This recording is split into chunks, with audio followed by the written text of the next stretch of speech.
Il a bien tenté de repartir avec les marchés américains, le CAC 40, mais rien à faire. Après un bref passage dans le vert, il termine en repli de 0,44% vers les 5313 points en Europe. C'est la situation italienne qui revient sur le devant de la scène avec la Commission européenne qui pourrait infliger une amende de 3 milliards d'euros à Rome pour non-respect des règles d'endettement et de déficit, alors que le gouvernement italien, lui, il envisagerait plutôt de nouvelles baisses d'impôts. Résultat, l'écart de rendement se creuse à nouveau entre les 10 ans allemands et italiens. Aux États-Unis, ça va à peu près bien, de retour d'un week-end de 3 jours et porté par une confiance du consommateur ressortie meilleure qu'anticipée en mai. Au plus haut depuis novembre dernier, le Dow Jones est à plus 0,06% alors que le Nasdaq est à plus 0,34% vers 17h40. Sur le marché français, les investisseurs ont envoyé des lettres d'amour à Neopost pour son premier trimestre clos fin avril. Le spécialiste des solutions de traitement du courrier a publié un chiffre d'affaires consolidé de 266 millions d'euros en croissance organique de 2,9%, supérieure aux attentes. Elle atteint même 3,8% en Amérique du Nord. Peugeot, lui, sort ses griffes. La marque au Lyon se reprend après avoir été pénalisée hier par l'annonce de la volonté de rapprochement entre Renault et Fiat.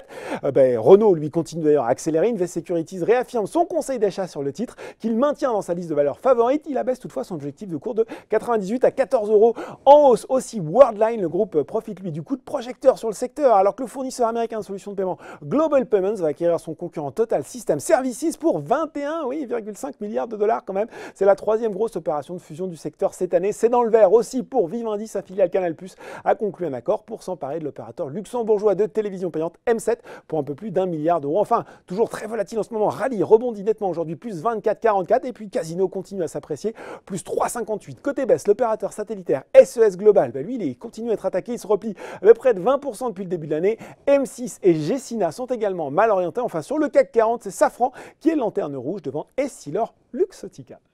Voilà, c'est tout pour ce soir, mais n'oubliez pas, tout le reste de l'actu éco et finance est sur Boursorama.